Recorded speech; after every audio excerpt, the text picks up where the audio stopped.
Everything on Earth has an expiration date. Empires, currencies, even cities.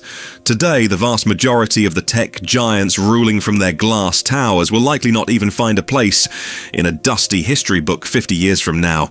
But in the misty hills of Bavaria, in Freising, there is a door. And that door hasn't closed for exactly 986 years. I'm talking about the Weihenstephan brewery. Founded in 1040, meticulously shaped by the hands of monks, this establishment doesn't just produce beer. It holds the secret formula for how to win against time. Now, think about it. How many apocalypses do you have to survive to stay standing for 1,000 years? Weihenstephan has seen 4 major fires, dozens of plague epidemics, countless famines, the 30 Years' War, Napoleon's armies at its doorstep, and 2 world wars, and every single time, that chimney blew smoke once again.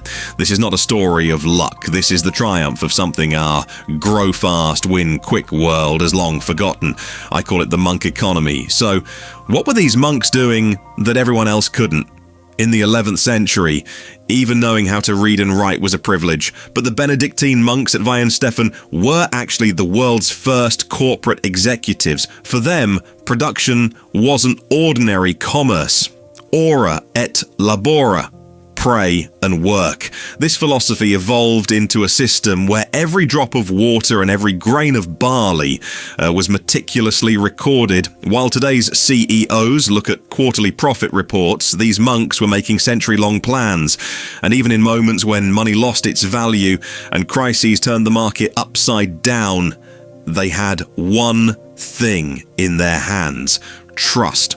A trust that could not be bought, could not be copied, and had been tested time and time again. But this isn't the most striking part of the story. Most people see Weihenstephan merely as an old monastery brewery, yet behind the survival of this structure lies a paradox rarely seen in history.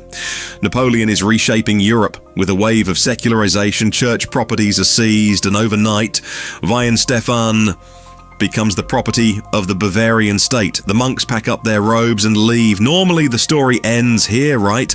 The state takes over an institution, and that institution slowly becomes sluggish and loses its soul.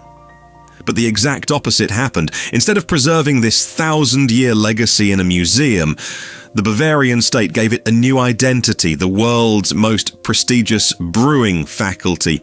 The secret recipes of medieval monks met the precision measuring instruments of modern laboratories. The owner changed, the soul did not. Now, I want to ask you something. We always associate innovation with the new, the fast, the digital. But Weihenstephan whispers something very different to us. True innovation is sometimes the ability to preserve what is unchanging. The purity law proclaimed in 1516. The Reinheitsgebot. Only 3 ingredients: water, barley, hops, that's all. It sounds restrictive, I know. But from a financial perspective, this law was an insurmountable moat against competitors. Even in moments when cheating was more profitable, the monks chose honesty, and over time, that honesty turned into their greatest capital. As for crisis management, fires would burn the city to ashes. They would rebuild the stone walls. The plague would wipe out half the population. They would raise their hygiene standards even higher, because for them, a crisis did not mean a pause, but a purification. Every disaster was an opportunity to weed out the weak links in the system, a structure that grows stronger as it is shaken, that feeds on the blows it takes. In biology, they call this anti-fragility. Today, when you walk the corridors of Weihenstephan, you don't just smell the fermentation tanks, you smell time. The monk who first mixed that yeast into the water 1,000 years ago could not have even imagined these days, but if the discipline of the system he built still reaches someone raising a glass at a table on the other side of the world today, this is not merely a commercial success. This is a victory won against time. Let's return to the question I asked at the beginning of the video. What keeps something standing for 1,000 years? The answer is neither in hoarded gold nor in vast lands. The answer is this.